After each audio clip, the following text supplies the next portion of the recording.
Queridos irmãos e irmãs, vamos celebrar final de semana, o quarto domingo do tempo comum ano litúrgico C. A liturgia da palavra nos ensinará sobre o profeta e sobre o profeta desprezado. Falando da realidade humana, não existe nada mais frustrante para a pessoa do que o desprezo. E olhando para o mundo, para que não sejam desprezadas, as pessoas usam máscaras, não são verdadeiras, escondem a real imagem, a personalidade, para que não sejam desprezadas. Encontramos hoje na liturgia esta realidade do profeta desprezado. Por que o profeta é desprezado? Primeiro, porque ele contradiz aquilo que o mundo vive. O profeta, quando ele percebe a ação dos poderosos contra os pequenos, contra os pobres, contra os desprezados, ele vai contra o mundo para fazer assim predominar a verdade. E diante do mal que qualquer pessoa possa cometer, e o profeta, quando ele denuncia a pessoa que está cometendo mal, vai contra o profeta. Ou seja, a vida do profeta não é fácil no mundo cheio de contradições em relação à verdade, em relação a Jesus Cristo, porque Jesus Cristo é a verdade. Então Deus chama um profeta jovem, um profeta simples, que é Jeremias, para realizar a missão de anunciar a todos a verdade. Mas quando Deus chama o profeta, ele não engana. Ele já revela as dificuldades que ele vai enfrentar. É isso que Deus faz com o profeta Jeremias, dizendo que iria enviá-lo. No entanto, ele seria perseguido, ele seria desprezado, até mesmo pelos seus próprios familiares que não acreditavam em Deus.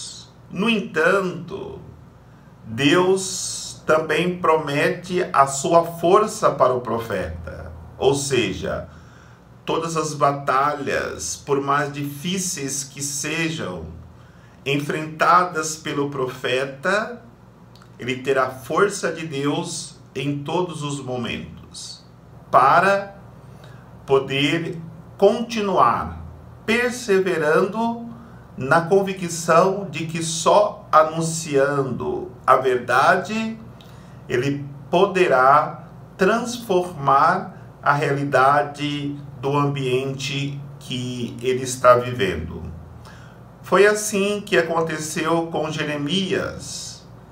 Ele pôde transformar a realidade do povo de Israel.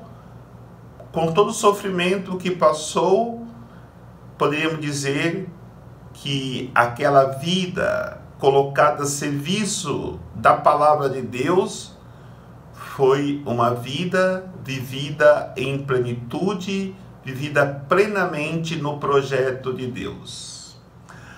Agora temos que olhar para nossa própria vida, porque nós somos profetas, nós fomos chamados por Deus. Portanto, nós temos a mesma responsabilidade do profeta Jeremias. Porque se você é um batizado, se nós somos batizados, nós temos que abraçar esta realidade profeta, porque de fato fomos constituídos profetas pelo batismo. No entanto, muitas vezes nós deixamos de exercer o nosso profetismo com medo de não sermos compreendidos, com medo de perder um amigo, entre aspas, amigo, por dizermos a verdade para ele. Por isso, precisamos, para vivermos realmente a nossa fé cristã, colocarmos Deus acima de toda outra realidade, que possamos estar enfrentando ou iremos enfrentar para podermos viver com profundidade a nossa missão profética. Porque se assim não for, se colocarmos respeito humano, se colocarmos a realidade de pessoas com poder acima do plano de Deus, nós não conseguiremos realizar a nossa missão. Mesmo porque nós vivemos num mundo problemático. Não somente problemático em relação ao mundo, mas também dentro da própria realidade de igreja. Nos 2 últimos domingos, nós refletimos com São Paulo na segunda leitura a dificuldade dentro da comunidade cristã, porque a comunidade de Corinto era uma comunidade cristã. No entanto, ali havia disputa, havia maldade, havia busca dos próprios interesses. Então São Paulo dizia: olha, somos muitos, mas somos um só corpo, uma só fé, um só batismo, um só Espírito. E hoje São Paulo vai ensinar a comunidade como se deve viver essa unidade. E somente o carisma, que é o maior de todos os carismas, que é a caridade, levará esta unidade do corpo para que a comunidade cresça em relação à vida espiritual, na sua intimidade com Deus. Então ele vai nos ensinar personalizando a caridade, dizendo que a caridade não é invejosa, a caridade não é ciumenta, a caridade não busca os seus próprios interesses, a caridade é bondosa e podemos dizer que caridade é fiel, caridade é justa. Então, somos chamados a colocar a caridade como o principal carisma na nossa vida.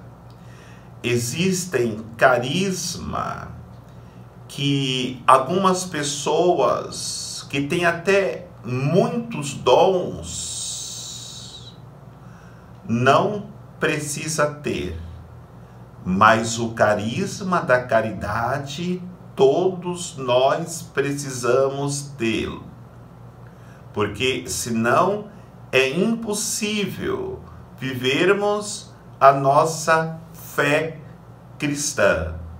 Por isso ele vai dizer que nós poderemos realizar todo tipo de obras, exercer vários ministérios na igreja, poderemos viver realidades de grandes eventos como grandes pregações, como grandes obras. No entanto, se não vivermos o carisma da caridade, estas obras realizadas nada são. Então, ele nos ensina que um dia todos os outros carismas irão passar, mas a caridade permanecerá eternamente. Então ele vai nos ensinar a fazer uma comparação, que os outros carismas são como brinquedos que as crianças brincam e um dia enjoam e deixam de lado. Agora, o carisma da caridade é um brinquedo, dando assim esta realidade de parábola, que nunca poderemos nos cansar de praticar, de brincar, de viver esse carisma, que é a caridade.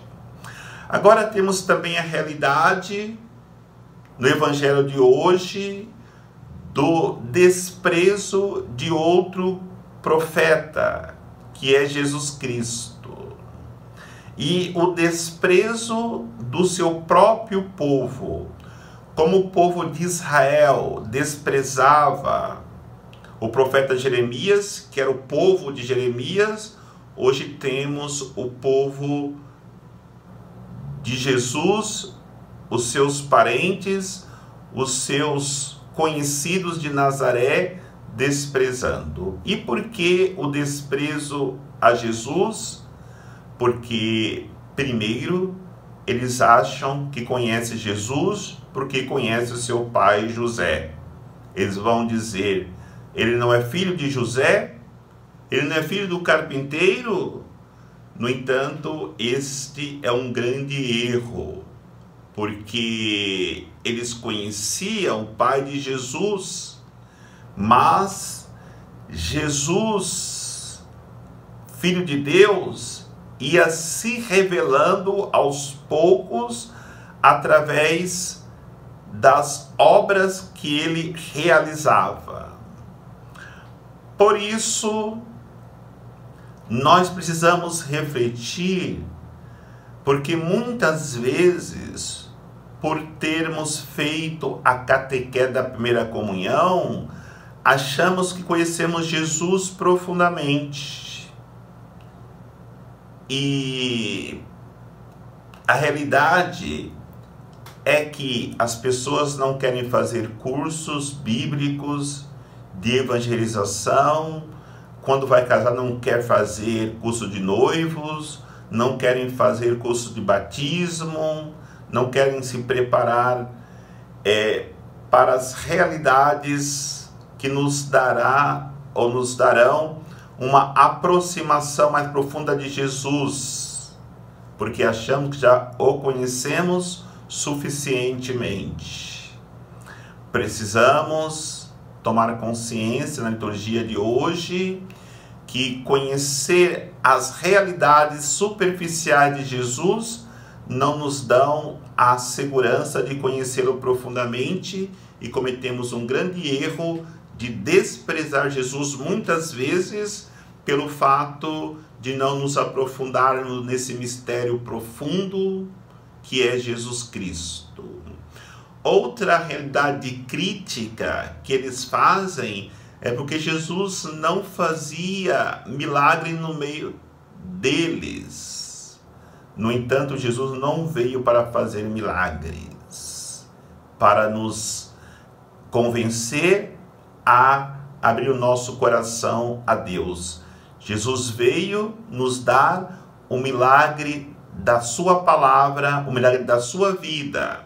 Quando olhamos e aceitamos a vida de Jesus crucificado, quando olhamos e aceitamos a palavra de Jesus com toda a sua essência, na alegria e na dor, nós experimentaremos o mais profundo dos milagres, que é a conversão dos nossos corações. Então entendamos, não é eu praticar a minha religião, de rezar o Santo Rosário, de participar de uma das pastorais da paróquia, de até mesmo ir à missa, que me dá um bilhete privilegiado para receber todas as graças e milagres de Jesus.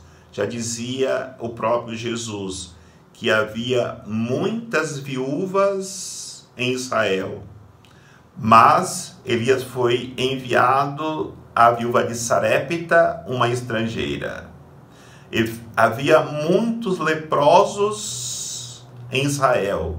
No entanto, Eliseu foi enviado, o profeta Eliseu foi enviado ao estrangeiro Naamã, dizendo assim para nós que a nossa fé, que vivemos na nossa igreja, não nos dá nenhum privilégio.